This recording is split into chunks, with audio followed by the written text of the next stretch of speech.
ngomong Kenapa you bodoh dengan prinsip itu? Kau bodoh, kau ngomong kayak gitu. Sudah. Oke, baik, kita akan kembali saat lagi, tetap bersama kami di Rakyat Bersuara.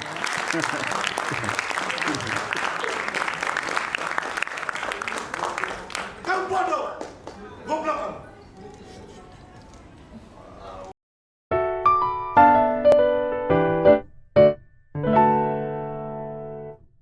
Kalau kalian lihat debat antara Rocky dan Sylvester, sebenarnya mereka berdua nggak jauh beda dalam hal pendekatan dan cara berargumentasi.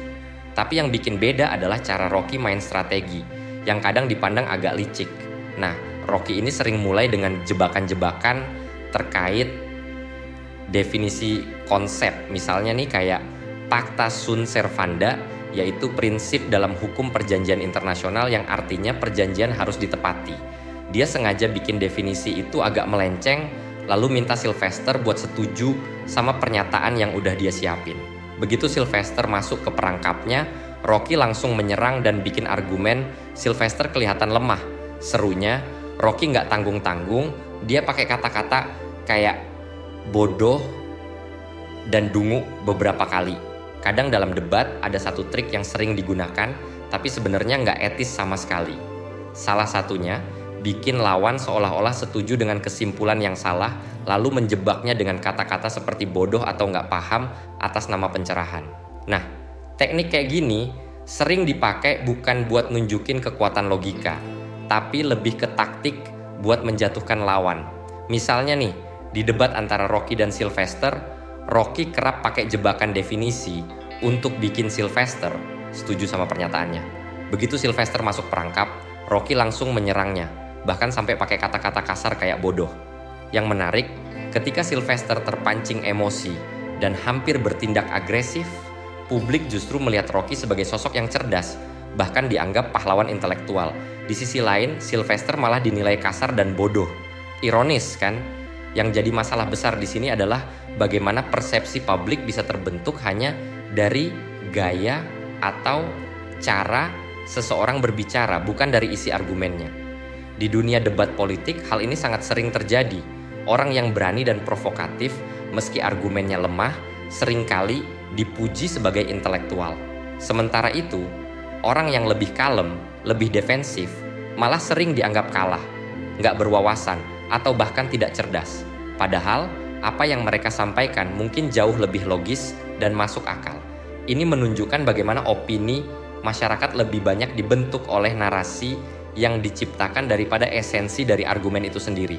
Banyak orang yang memandangnya cerdas karena dia lantang, berani, dan sering menyerang langsung ke titik lemah lawan. Cara dia mengemas retorika, walaupun kasar, dianggap menandakan kecerdasan.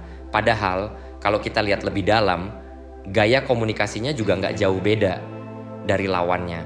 Di sisi lain, Sylvester yang sebenarnya nggak kalah kerasnya dalam berbicara, malah dicap kasar dan tidak terdidik. Inilah permainan persepsi dalam dunia debat politik. Pada akhirnya, seringkali bukan kualitas argumen yang dinilai, tapi bagaimana seseorang terlihat di mata publik. Kalau kamu dianggap berani dan provokatif, meski argumenmu kurang kuat, kamu bisa saja dianggap menang. Sebaliknya, kalau kamu defensif atau enggak menanggapi dengan retorika yang sama kerasnya, kamu bisa dicap kalah, meskipun logikamu jauh lebih masuk akal. Ini bukan lagi soal siapa yang benar atau salah, tapi soal siapa yang bisa membentuk narasi dan menguasai persepsi publik. Dalam debat, ada satu kunci penting yang nggak boleh kita lupakan, yaitu retorika. Ini adalah seni berargumentasi yang efektif dan sudah dipelajari sejak zaman Yunani kuno oleh tokoh-tokoh seperti Aristoteles dan Cicero. Retorika memungkinkan seseorang untuk mempengaruhi pendapat orang lain dengan cara yang sangat terstruktur, bahkan ketika argumen dasarnya mungkin lemah atau salah. Argumen yang benar, tapi disampaikan dengan cara yang kurang jelas, akan mudah sekali diserang. Sebaliknya, argumen yang salah, kalau disusun dengan cerdik dan didukung dengan logika yang tampak sahih, bisa jadi sangat sulit untuk dibantah. Ini adalah inti dari teknik retorika yang sering dipakai oleh para pembicara hebat, seperti Rocky Gerung. Misalnya, Kalau ada yang bilang 2 ditambah 1 sama dengan 3, itu jelas secara matematis benar. Tapi, jika orang itu nggak bisa menjelaskan dengan baik, orang lain bisa dengan mudah menyerangnya dengan logika yang sepertinya benar, tapi sebenarnya salah. Misalnya, mereka bisa bilang 2 kecubung ditambah 1 monyet tidak menghasilkan 3, karena kecubung dan monyet itu 2 hal yang berbeda. Ini bisa bikin bingung orang yang kurang siap.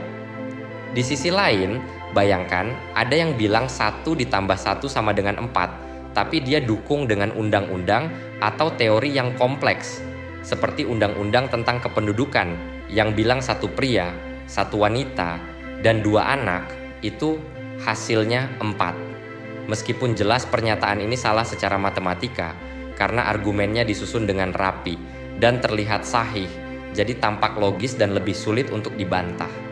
Jadi, penting banget untuk paham bagaimana retorika itu bekerja dalam membentuk dan mempresentasikan argumen.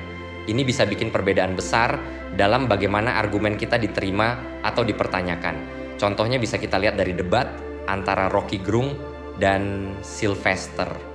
Rocky sering banget pakai teknik yang disebut cherry picking, yaitu memilih fakta-fakta tertentu yang mendukung argumennya dan mengabaikan fakta lain yang bisa melemahkan argumennya. Misalnya dalam debat tentang gravitasi atau teori Heidegger, Rocky kadang mengutip karya besar tapi sering salah interpretasi. Kayak waktu dia salah mengutip Being and Nothingness sebagai karya Heidegger, padahal itu adalah karya Sartre. Dia tetap melanjutkan argumennya dengan cepat, nyocokin konsep Heidegger untuk mendukung pandangannya tentang politik. Teknik ini menunjukkan bagaimana retorika bisa dipakai untuk memanipulasi atau menjebak lawan agar terlihat tidak kompeten. Rocky juga sering menggunakan teknik ad hominem, yaitu menyerang karakter lawannya, bukan hanya argumennya. Contohnya, dia sering nyebut lawannya dengan kata-kata seperti dungu atau bodoh untuk mendiskreditkan mereka secara personal. Ini menunjukkan bahwa untuk bisa berbicara seperti Rocky, penting untuk tahu cara membangun argumen yang kuat dan sistematis, meskipun tidak selalu benar. Kamu harus bisa menghubungkan fakta atau konsep yang mungkin tidak berhubungan dan mengemasnya jadi argumen yang meyakinkan. Selain itu, belajar retorika juga berarti memahami cara menyusun argumen secara logis, menjaga kredibilitas, dan mengelola emosi audiens. Pembicara yang jago retorika nggak cuma bergantung pada fakta, tapi juga pada cara penyampaian yang meyakinkan dan kadang mengejutkan. Ingat, retorika itu bukan cuma tentang apa yang kamu katakan, tapi juga tentang bagaimana kamu mengatakannya. Itulah kenapa orang seperti Rocky Gerung seringkali terlihat lebih meyakinkan, meskipun mungkin ada yang memiliki argumen yang lebih benar, tapi kurang bagus dalam penyampaiannya.